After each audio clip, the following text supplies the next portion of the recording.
Il ne faut jamais oublier que ce qui est écrit dans ces documents, c'est le document qui sert à dire oui ou non à ceux qui demandent le droit de travailler en tant que libéraux ou à ceux qui... Il a fallu quand même revenir à la base, c'est-à-dire qu'un patient, quand il commence... Ce qu'il faut comprendre, c'est que quand on est en région dans une URPS, on est face à l'État. On est l'État ARS. Alors quand on travaille avec l'État, c'est nous les médecins, on avait l'habitude de travailler avec l'assurance maladie. On n'a pas trop l'habitude en région de travailler avec l'État. Donc il faut apprendre à travailler avec l'État. L'État, c'est quoi? C'est le cadre de la loi. Et l'État en France est souverain, c'est-à-dire ça prend un avis, ça ne négocie pas forcément. Donc il faut apprendre à travailler, parce qu'on ne vient pas discuter avec l'État avec rien. Deuxièmement, il faut apprendre à se faire respecter. Se faire respecter, c'est pas simplement hurler et dire non, c'est créer un rapport de force où on a de la crédibilité, où on se fait des alliés, travailler avec les autres pour faire valoir un projet, promouvoir ce qu'on a à dire et faire comprendre ce qu'on a à dire. Et puis au bout du compte, il faut arriver à convaincre le partenaire d'en face qui est l'ARS. Alors on peut être parfois en désaccord complet ou parfois il faut arriver à le convaincre, voire à le convaincre qu'on peut être un partenaire utile dans sa décision de l'État. Donc c'est vraiment pour les médecins quelque chose d'un peu nouveau en région, parce qu'on a eu des années et des années d'habitude de la caisse d'assurance maladie, du partenariat, et quand on discute avec l'État, il y a la crédibilité, mais la crédibilité on l'a parce qu'on a la démocratie derrière nous, on a les élections et 40% de participation, c'est énorme. Il y a la conviction des hommes, ça c'est très important. Il y a la connaissance des dossiers, la connaissance de la loi, et à un moment donné, il y a la relation humaine en direct entre les gens qui discutent, ça il y a aucun problème. Donc l'expérience, le travail, la conviction et la résistance. Alors les rôles des URPS, c'est à mon sens avant tout un rôle régional. On est un peu les mains dans le cambouis et on est dans la réalité.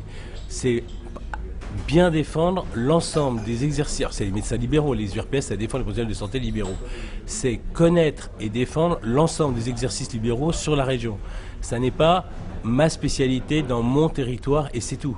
C'est en Ile-de-France, par exemple, il y a 8 départements, il y a beaucoup plus de modalités de travail, il y a toutes les spécialités, en clinique et en cabinet, seul ou en groupe. Donc il faut absolument avoir une connaissance du terrain. Et ça, c'est le rôle fondamental, à mon avis, des URPS, c'est de faire du travail à la carte, ciselé, aux côtés du terrain, aux côtés des professionnels qui ont des projets.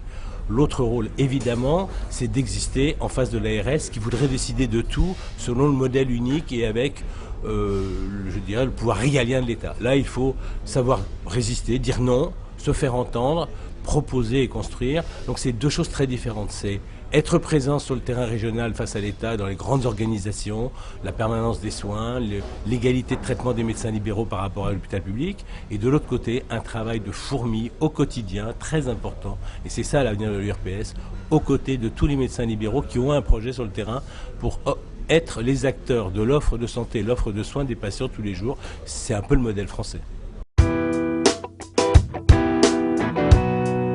Alors, le report des élections des URPS infirmiers appartient au mystère et aux arcanes de l'État. Et il y avait un problème de légitimité ou non de l'ordre, de savoir s'il fallait être inscrit à l'ordre ou pas être inscrit à l'ordre pour faire ces élections. Nous, on a eu les mêmes discussions puisque nos propres élections chez les médecins, on s'est demandé pourquoi il fallait les faire tout de suite alors qu'on aurait pu les faire en fin d'année puisque finalement, on nous fait changer de mandature que l'année prochaine quand les territoires en France, la régionalisation change. Très honnêtement, il y a des fois, je pense, au niveau de l'État où il y a des gens qui réfléchissent de manière très compliquée pour savoir si les élections c'est mieux à tel ou tel moment pour des raisons de stratégie politique auxquelles je n'y entends rien parce que ça n'a aucun intérêt à mon sens. Il ne faut pas caricaturer ces élections. Ça n'est pas qu'un vote pour ou contre la loi. La loi, si on regarde bien, il n'y a pas un médecin libéral qui est pour, pas un syndicat qui est pour. Donc ça, c'est entendu. Tous les libéraux n'adhèrent pas à cette loi totalement dogmatique antilibérale. Ces élections, c'est plus que ça. C'est d'une part, tous les 5 ans, une question de représentativité de l'ensemble des syndicats professionnels pour discuter au niveau national de la Convention, comme il y a des problèmes de représentativité dans tous les syndicats à certains moments. Et puis deuxièmement, mais ça échappe beaucoup plus aux gens, les enjeux régionaux. Et là, c'est la vraie vie quotidienne de tous les médecins libéraux dans cette région et dans chaque région qui est en cause, et les gens qui vont les représenter pour défendre leurs spécificités de la région. Donc il ne faut pas réduire cette loi à un seul référendum pour ou contre la loi, d'ailleurs tout le monde est contre, mais à s'intéresser aux enjeux et à la manière de travailler dans la région et de promouvoir l'exercice libéral. C'est ça les élections aux URPS.